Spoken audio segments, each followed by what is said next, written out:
Good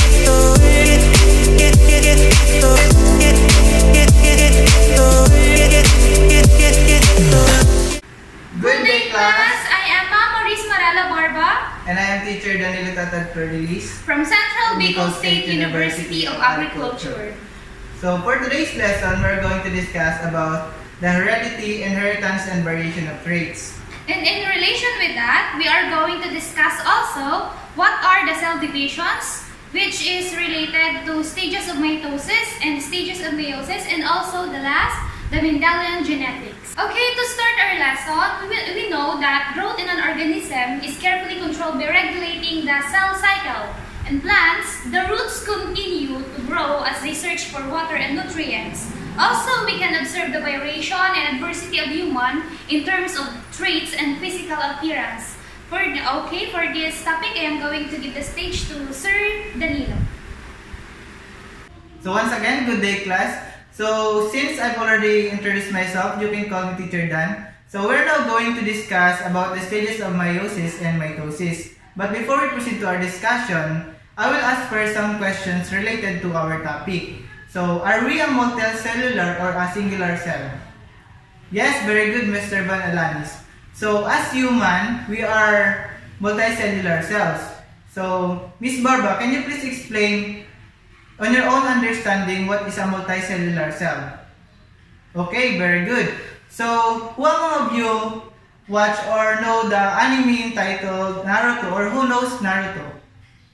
Since all of you know him, isn't it amazing when he multiplies by saying Kagebushin technique? Yes, that's amazing. So, is any one of you can do that? So, probably as a person, we can't do it, but as a human being, we have a part of our body that can make what Naruto can do. So, class, in this learning episode, we'll discuss related with that. So, are you excited with the lesson, class?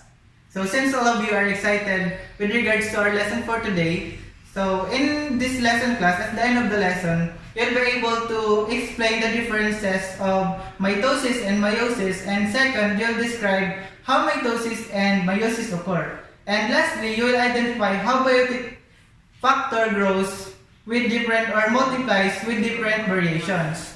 So to start our lesson, I have here two pictures showing a cell division. So please observe the differences of these two pictures, and later on I will ask one of you to share or discuss with the class their observation and perceptions with regards to these two pictures. So now I will call one of you to explain or discuss their observation or perception with these two pictures. Yes, Miss Mien. So nice observation, Miss Mien. So what you have observed or your observation in these pictures will now proceed first with the discussion in order for you to identify whether your observation with regards to these pictures are correct. So now to know that your observation is correct, I will present here a video of a simulation that I made in order for you to understand well the stages of mitosis and meiosis. So please take down notes the necessary information with regards to our topic for today.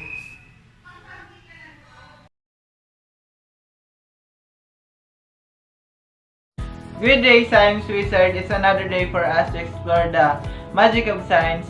By the way, I'm Danilo Tatad. In this video, I'm going to show to you the simulation of stages of the cell division. But before that, let us define first what is a cell division. A cell division is the process by which cells multiply involving both nuclear and cytoplasmic division. There are two types of cell division. The first is mitosis and the second is meiosis. So now that you know what is a cell division and the different types of cell division, so let's now begin by discussing the mitotic cell division.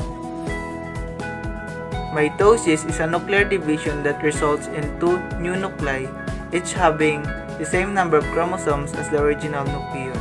The parent cell is the cells that divides, and the resulting cells are called daughter cells. It occurs in all somatic cells and insect cells after fertilization. In multicellular organism, mitosis is a means of increasing the number of cells and replacing worn-out tissues. However, in plants, for instance, the roots continue to grow as they search for water and nutrients, wherein this region of growth are undergoing mitosis. Consider this as the animal cell having a nucleus. This is the nuclear membrane and this is the nucleolus. And this one is the centrioles that are found near the nucleus, which is responsible for the formation of the spindle fibers during cell division. We all know that mitosis is divided into 4 recognizable stages. First is prophase. In prophase, the chromatin in the nucleus begins to condense and becomes visible as the chromosomes composed of 2 sister chromatids that are pinched together at the site of the centromere. Special proteins attach to the centromere to form kinetochore. Finally, the nuclear membrane disintegrates and the nucleolus disappears.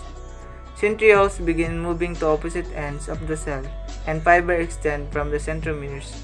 Some fibers cross the cell to form the mitotic spindle.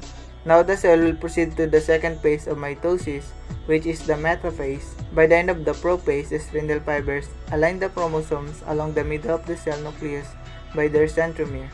This line is referred to as the metaphase plate. During this stage, the sister chromatids appear to repel each other, forming the familiar X shape of a chromosome.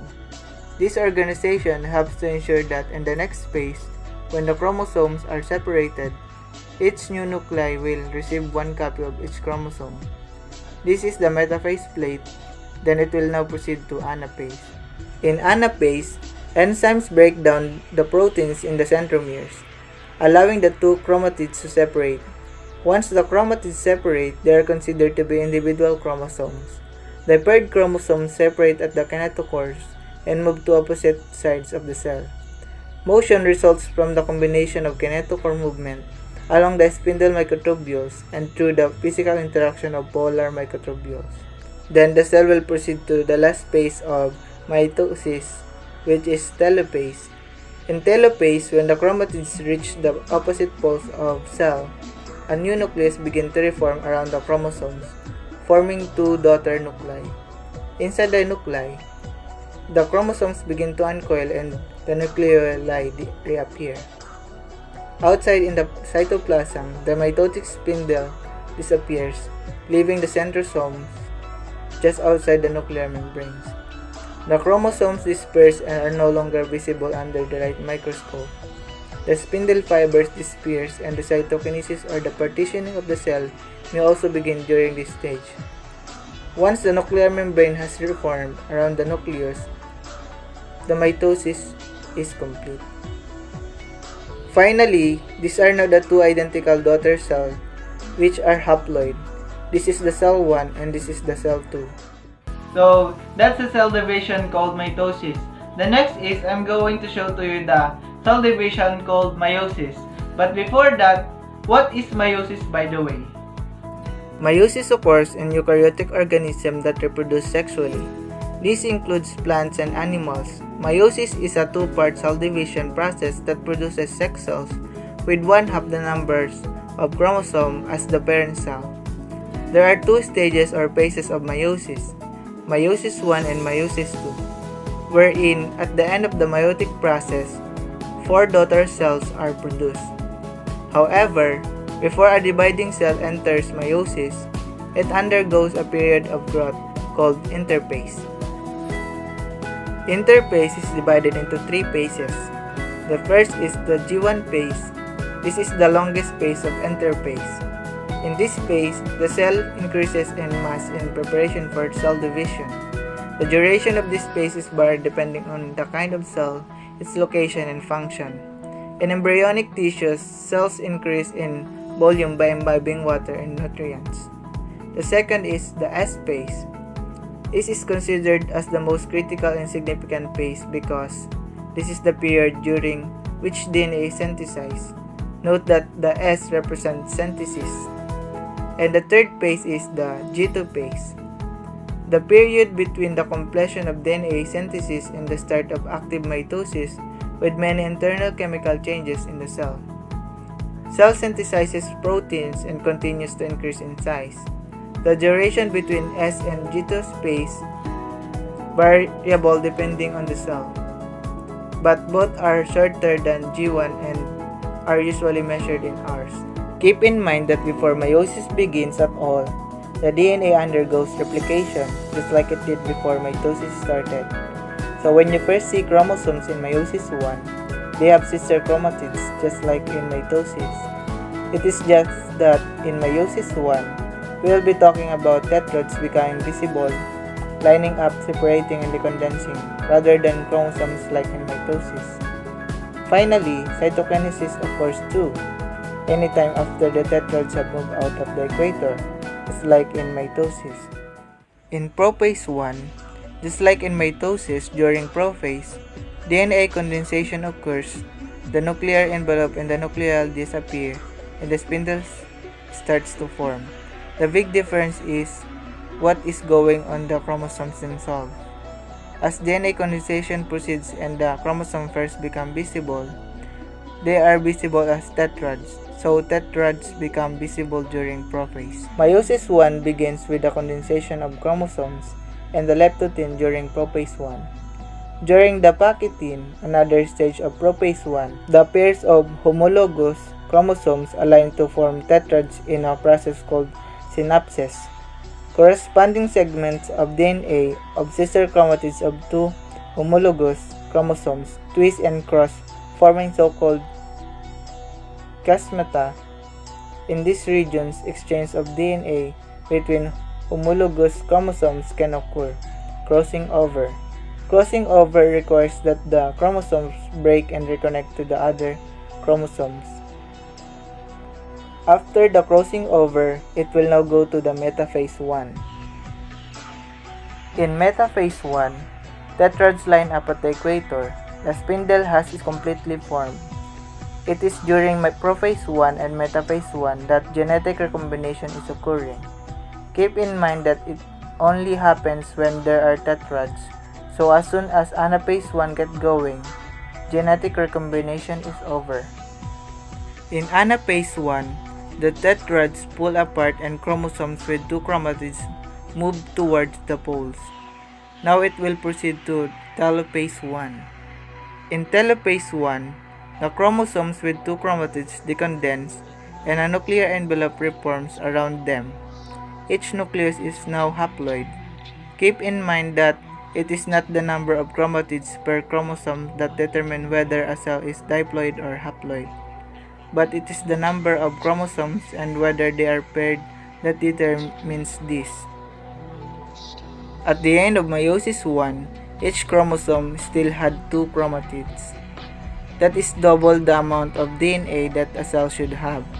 So the entire reason to go through meiosis 2 is to reduce the amount of DNA back to normal, basically to split the chromosome so that each daughter cell has only one chromatid per chromosome, which is the normal genetic content.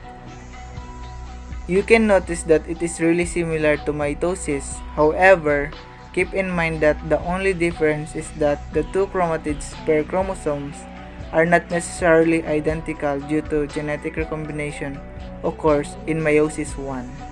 Hence, these two daughter cells will undergo meiosis 2. In prophase 2, the chromosomes with two chromatids become visible as they condense, and the nuclear envelope and the nucleoli disappear, and the spindle is forming. Now the cell will proceed to metaphase 2. In metaphase 2, the chromosomes with two chromatids line up at the equator. The spindle is fully formed. Although genetic recombination primarily occurs during meiosis 1, but the way the chromosomes line up during metaphase 2 can help also to make unique daughter cells. Now, the cell will proceed to Anaphase 2. In Anaphase 2, the chromosome is split so that a chromosome with only one chromatid heads toward its pool. Now the cell will proceed to the Telophase 2.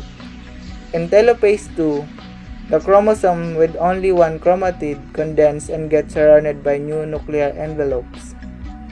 The four daughter cells are now all haploid and have the right amount of DNA. They are ready to develop into sperm or eggs now. So, this simulation video ends here. Thank you for watching. Bye-bye! So now class, since you are done watching the simulation video, to further explain or in order for you to further understand what is the differences of mitosis and meiosis, I have here a matrix which contains information about mitosis and meiosis.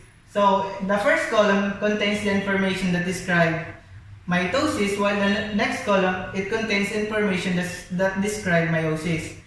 So the first differences of the two cell division is that mitosis, it occurs in somatic or body cells, while meiosis, it occurs in reproductive cells, wherein if meiosis occurs in male reproductive system, it is called spermatogenesis, while it happens in female reproductive system, it is called oogenesis.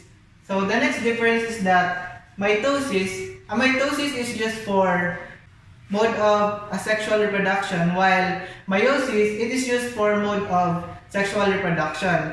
And the next difference is that mitosis, it involves one cell division with 4 stages of division, while the mitosis, it includes 2 successive cell division with 8 stages that happens in 2 rounds of division.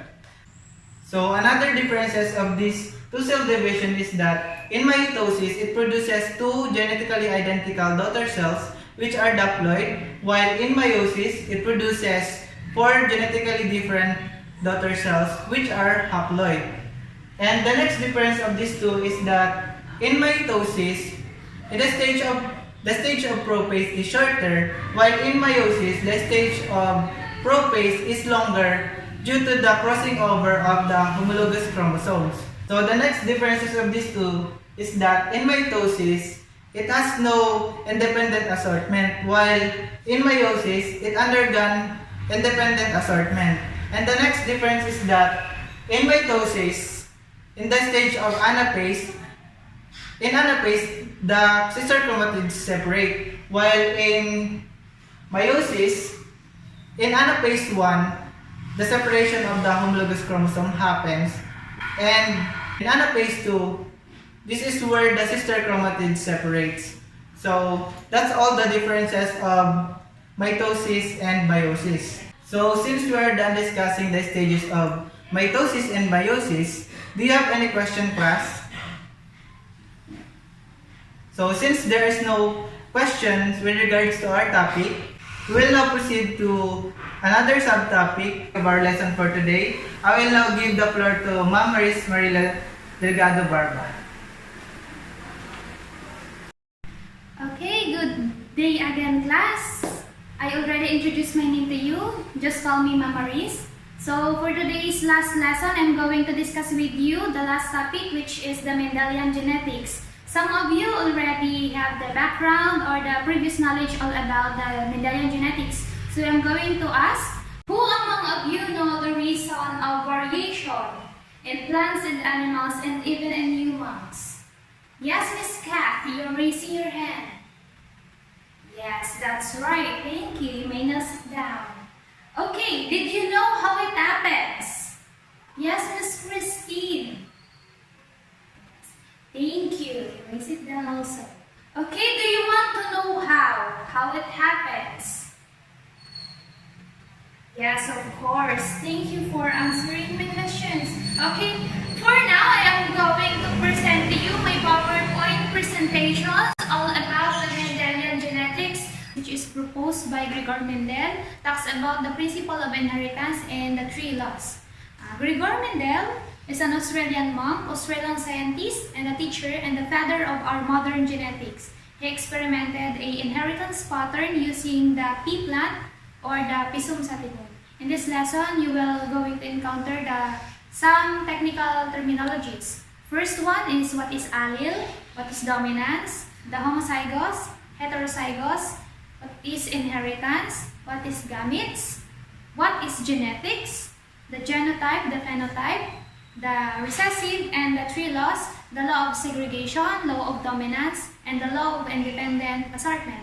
And first, I am going to discuss with you what is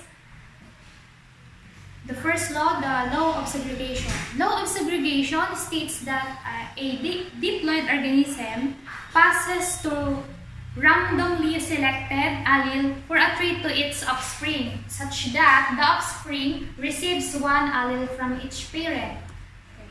From the picture presented in the PowerPoint presentation, let's assume in a discussion that the parent generation, the homozygous dominant R mates with homozygous recessive R.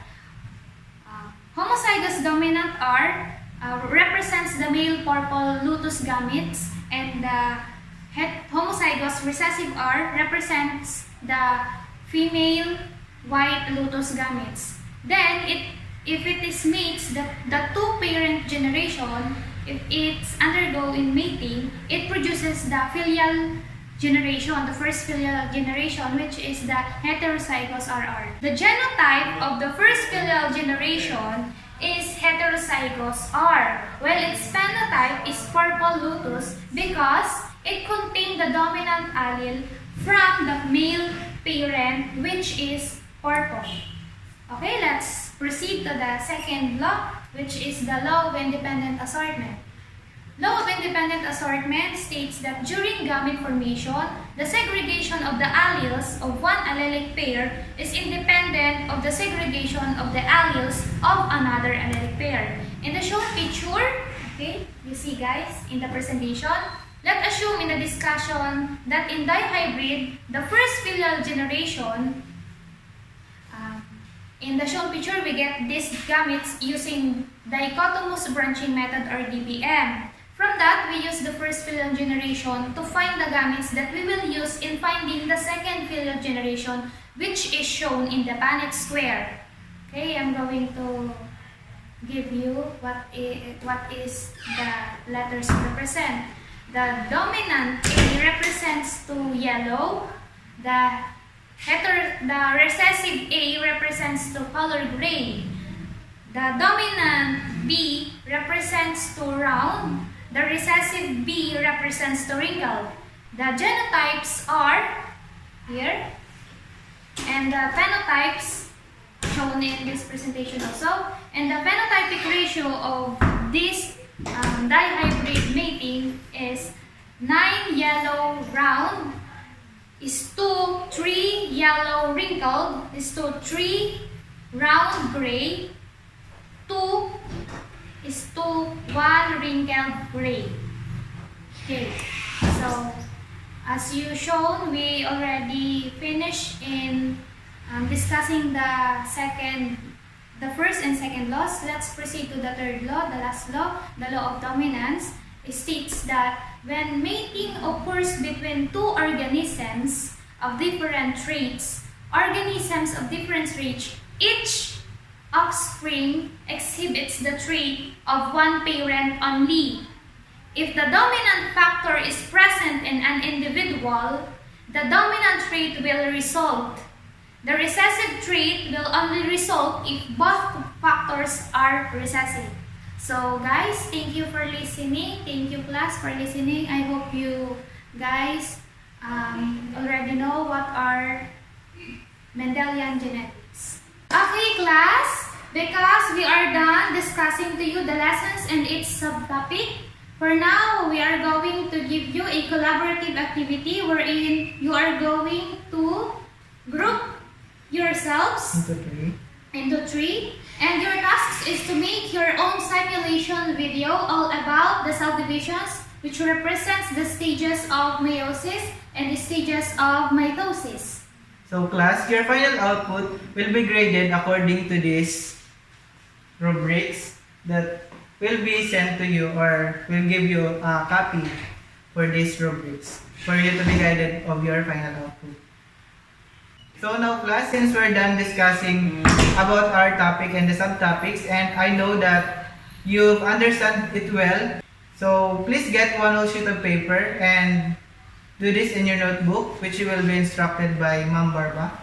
Okay, first thing you do is you get your one whole sheet of paper, and first is you will answer in 100 words explain the differences of mitosis and meiosis and its importance to all forms of life for 5 minutes. Then, test 2, solve the following for 3 minutes. Consider blue eyes in man as recessive to brown eyes. Show the expected children. Okay, for test B, find the genotypic ratio, phenotypic ratio, and phenotypes of a parental generation of homozygous dominant R and Y mates to homozygous recessive R and Y. So, in answering this activity, you will be given 5 minutes to do this activity. So, it's already time. Please now submit your output in front, center aisle. Miss Mian, please collect the paper and give it to me. Okay, thank you. Okay, class, our lessons for today is already finished. I hope you guys understand all the lessons. So, goodbye everyone and thank you. Now, you are now dismissed, class. Get